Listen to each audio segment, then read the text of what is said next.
আসসালামু আলাইকুম ওয়া রাহমাতুল্লাহ। নিশ্চয়ই সবাই ভালো আছেন। সবাইকে জামাস ম্যাথ কেয়ারে স্বাগতম। আজকে যে বিষয়টি নিয়ে কথা বলবো সেটি হচ্ছে গুণ। শুরুতে আসি, গুণের কোনো নিয়ম আছে কিনা? অবশ্যই আছে। সেটি হচ্ছে গুণ্য গুণ গুণক সমান গুণফল। আবারও বলি, গুণ্য গুণ গুণক সমান গুণফল। এখন আসেন আমরা বুঝি যে গুণ্য কি জিনিস, গুণক কি জিনিস, গুণফল কি জিনিস। গুণ্য কোনটা?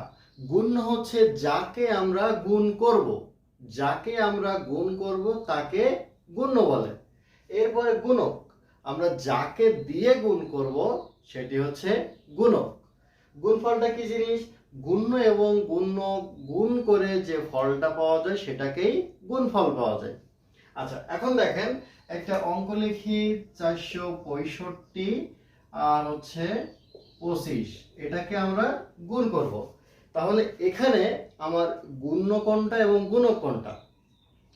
এখানে এই যে সংখ্যাটা 465 এটা হচ্ছে আমার কি গুণক। তাহলে আমরা 465 কে গুণ করব কাকে দিয়ে? 25 কে দিয়ে। তাহলে এই 25 হচ্ছে কি? 25 হচ্ছে আমার গুণক। এখন এই 465 আর 25, তাহলে গুণ্য গুণ গুণক এই দুটো গুণ করে যে ফল পাবো সেটাকে বলা হয় গুণফল।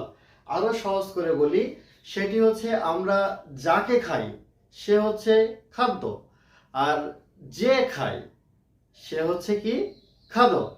তাহলে এখানে যাকে গুণ করব সে হচ্ছে গুণ্য, আর যাকে দিয়ে গুণ করব সে হচ্ছে গুণক।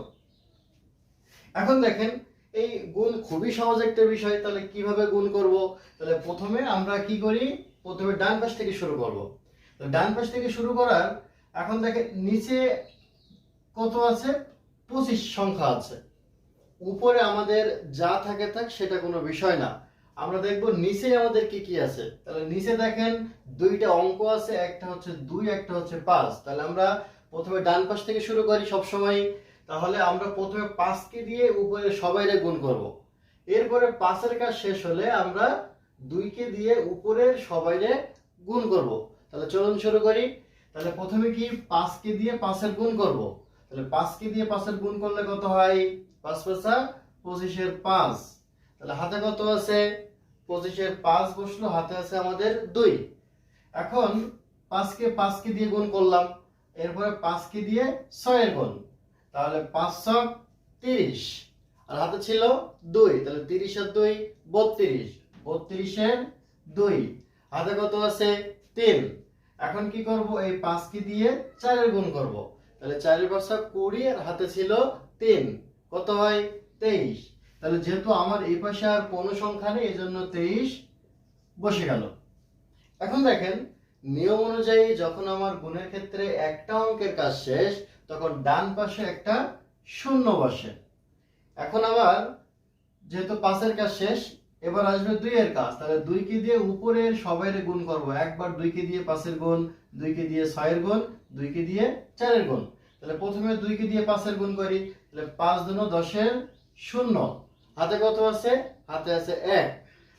তাহলে এখন কি কাজ? 2 কে দিয়ে 6 এর গুণ করি। তাহলে 2 কে দিয়ে 6 এর গুণ করলে কত হয়? 6 দুনো 12, আর হাতে ছিল 1। 12 আর 1 13, 3, হাতে কত আছে? 1। এখন কি কাজ? 2 কে দিয়ে 4 এর গুণ। তাহলে 4 দুনো 8, আর হাতে ছিল 1। 8 আর 1 9। আমার কিন্তু গুণ শেষ। এখন কি কাজ?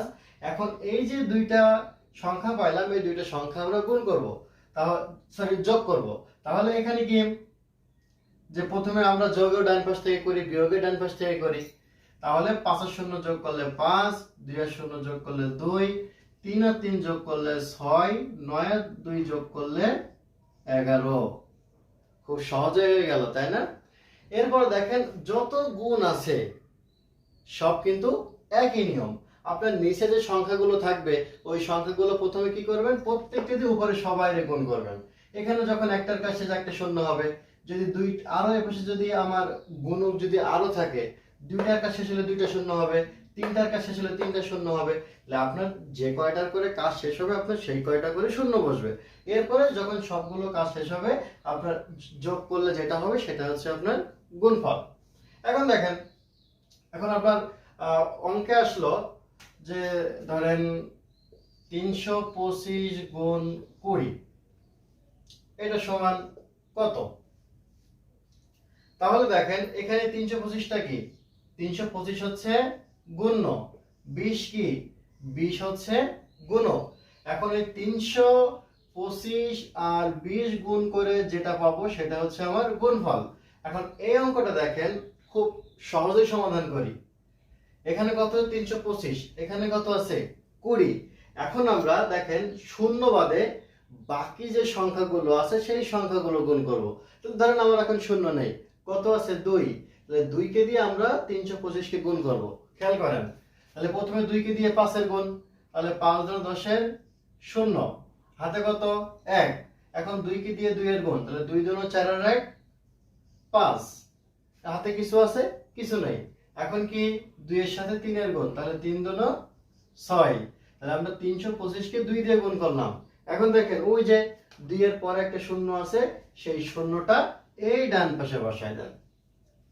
তাহলে যদি আমার এখানে আরো শূন্য থাকে তাহলে কি হতো দেখেন, যে 325 গুণ ধরেন 2000, এক্ষেত্রে যত বেশি শূন্য থাকবে আমরা শূন্য বাদে বাকি সংখ্যাগুলো গুণ করব।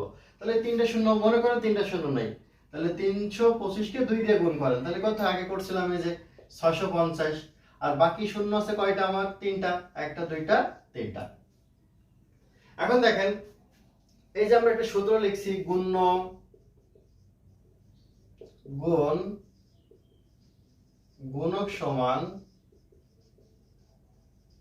গুণফল। এখন বললো পরীক্ষায় পড়লো যে গুণ্য এবং গুণফলের মান দেওয়া আছে, গুণকের মান বের করো। গুণ্য এবং গুণফলের মান দেওয়া আছে, গুণকের মান বের করো। তখন সেটা আমরা কিভাবে করব, একেবারে সহজ একটা বিষয়। তখন আমরা করব হলো এই যে যেহেতু আমরা গুণকের মান বের করব, এই কারণে গুণকের সাথে কোনো কিছু রাখা যাবে না, তাহলে গুণ্যকে এই পাশে পাঠিয়ে দেন। তাহলে গুণ্য এবং গুণক এরা কি আকারে আছে, গুণ আকারে আছে। তাহলে যখন সমান চিহ্ন আর এক পাশে চলে যায় তখন চিহ্নগুলো পরিবর্তন হয়ে যায়, যোগ বিয়োগ হয়, বিয়োগ যোগ হয়, গুণ ভাগ হয়, ভাগ গুণ হয়। তাহলে যেহেতু এখানে গুণ আছে তাহলে গুণ অপর পাশে গেলে কি হয়ে যাবে, ভাগ হয়ে যাবে। এটাকে বাদ দিয়ে দেন, তাহলে কি হবে, বা আচ্ছা এটা লিখে দেই, গুণ্য গুণ। তাহলে বের করবে এখানে কার মান, গুণকের মান। তাহলে গুণক সমান গুণফল ভাগ গুণ্য, একটা গেল। আর একটা দেখেন, যদি বলে যে গুণক এবং করতে হবে, তাহলে তখন আপনারা গুণ্যটা এই পাশে রেখে গুণকটা এই পাশে পাঠিয়ে দেন। তাহলে গুণ্য সমান গুণফল ভাগ গুণক। তাহলে দেখেন এই অঙ্কটা দিয়ে আমরা বুঝি যে এখানে গুণফল কত ছিল 6500, ভাগ গুণক কত আমাদের, যাকে দিয়ে গুণ করব 20। তাহলে 6500 কে দিয়ে যদি আমরা 20 গুণ করি তাহলে কত পাবো, এই যে 325। দেখেন গুণ্য পেয়ে গেছি আমরা। একইভাবে আপনি এখানে গুণফল 6500 বসান, গুণ্য 20 বসান, তাহলে আপনার কার মান বের হয়ে যাবে, গুণকের মান বের হয়ে যাবে। আশা করি বুঝতে পেরেছেন। যদি ভিডিওটি ভালো লাগে তাহলে অবশ্যই সাবস্ক্রাইব করে পাশে থাকবেন। আগামী ভিডিও পাবেন ভাগ নিয়ে। সেই পর্যন্ত সবাই ভালো থাকবেন, সুস্থ থাকবেন।